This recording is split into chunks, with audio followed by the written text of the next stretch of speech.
Okay, everybody, I am going to show you one of my favorite recipes for my family. It's a go-to. It's called vodka pasta, and it is usually something I can make with things I have on hand.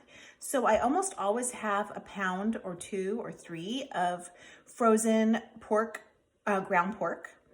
Sometimes it's Italian pork, sometimes it's just ground pork. Today I had a pound of ground pork. It had a little seasoning to it, but I wanted a little bit more. So the pasta I'm gonna make is called vodka pasta with Italian sausage.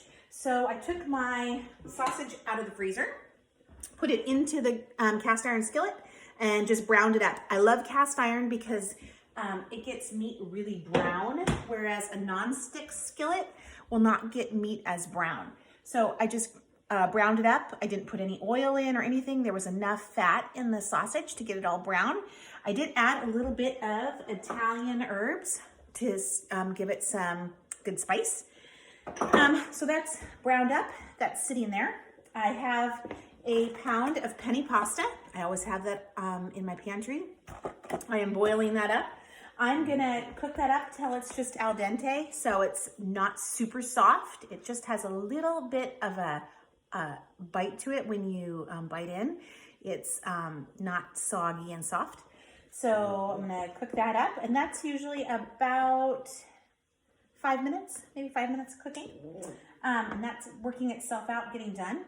Next, I'm gonna use my big skillet here, and I'm going to put it up to medium and get a little olive oil in there, about a tablespoon of olive oil. I'm actually gonna switch burners so you can see this a little better. So we're gonna put this one here, slam it down. All right, get my pasta boiling again back there.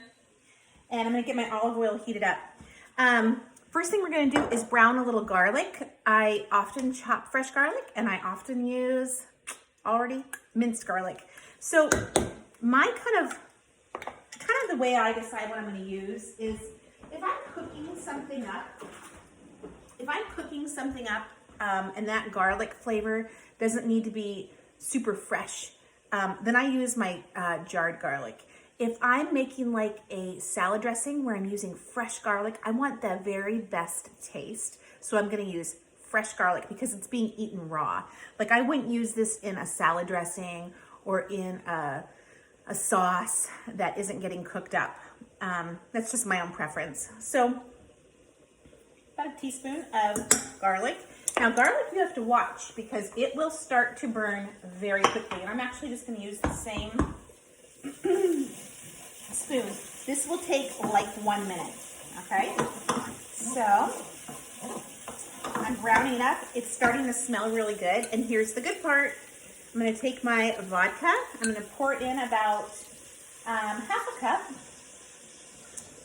And that vodka is gonna burn off, okay? So right now, I'm gonna wait till that reduces it by about half. Right now, it's strong smelling, it's clear, but I'm gonna bring it up to about a medium high and let that kind of boil and simmer. And when it's reduced by half, I'm gonna start adding my next ingredients. And my next ingredients are really simple. Diced tomatoes. And I always have these on hand also. These are a staple in my pantry. I buy them at Costco because I use them so often.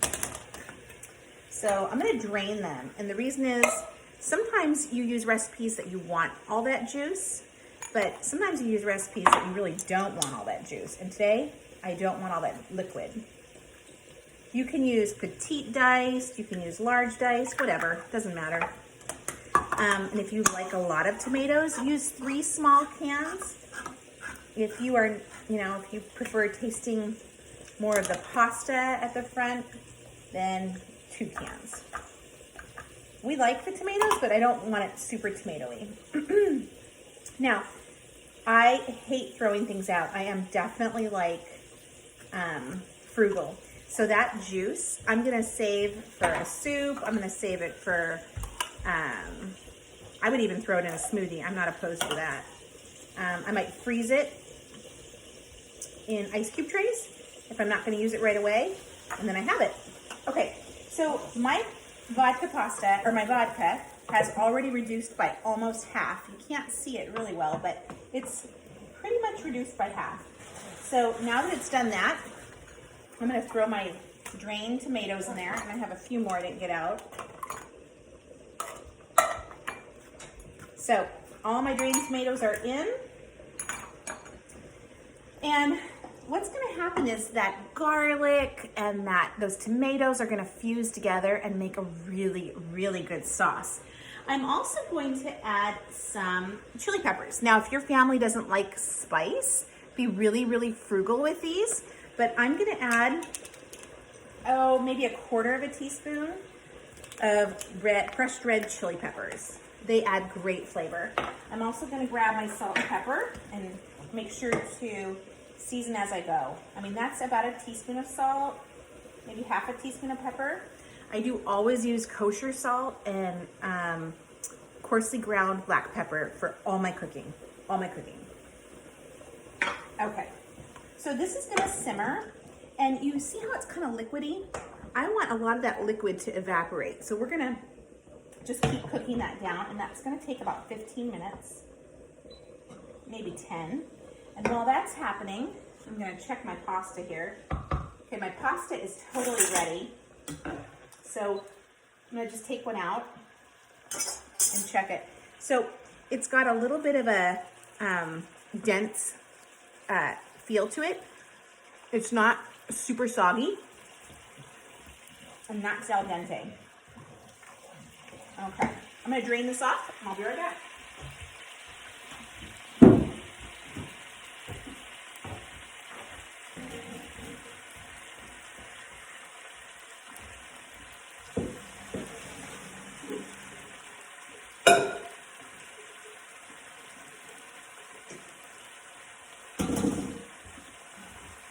Okay, pasta is drained and ready to go. So while we're waiting for this to kind of simmer down, I'm gonna put this at a medium and let those flavors kind of fuse together. Okay, I have my ground pork. Now, you could use Italian sausage, you could use kielbasa, you could use sausage links, like Italian sausage links, and cut them up. Or, if you want to make it vegetarian, don't use any meat. Okay. So I have the pasta and the sausage together. We just happen to really like the flavor of the meat. Okay. So I'm not going to let this cook the full time just for the video purposes, but it will still taste quite good. But a good 10 minutes is usually, 10, 12 minutes is usually what you need to get that cooked down.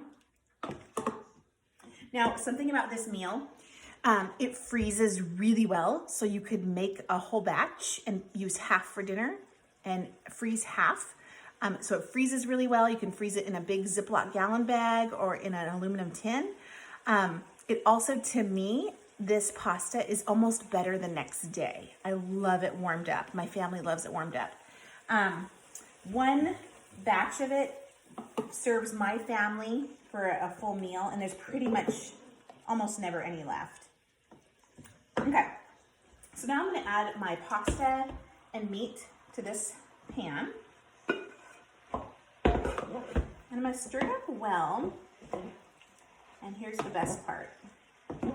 I'm gonna add some cream to it.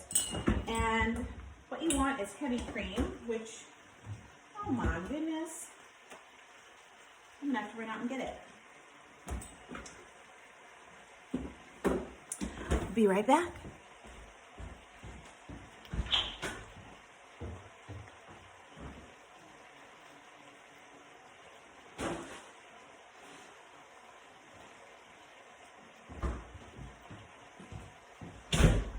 Okay, here's my heavy cream. So you could use half and half. You could use whole milk. It will definitely be runnier with whole milk. I'm gonna put this on low. You could use half and half, like I said, but to me, heavy cream is the best. Now, I always have a quart of heavy cream in my fridge. And the reason is, heavy cream, I use it in so many things, but it also lasts forever. So if you're close to the date, you're running right up close to the date, don't worry, do the smell test. Don't go by the date. Oftentimes foods can last a little bit past the date. So for instance, this had the expiration date of yesterday. This cream smells perfect. So I'm going to use it for my meal tonight. I might use it up in the next couple days, but it will be good for, 3 or 4 days for sure. Longer. Heavy cream, it just lasts longer than milk does. And I'm going to add about a cup, 3/4 cup to a cup of this heavy cream right to my dish. And now you can see that it's kind of a soft pink color or red color. I want to get that really well mixed, and then I want that to simmer down.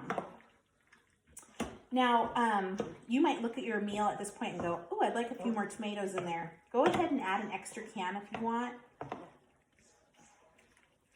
And also, if you want a little bit of the tomato juice, sometimes I kind of evaluate it and add a little more.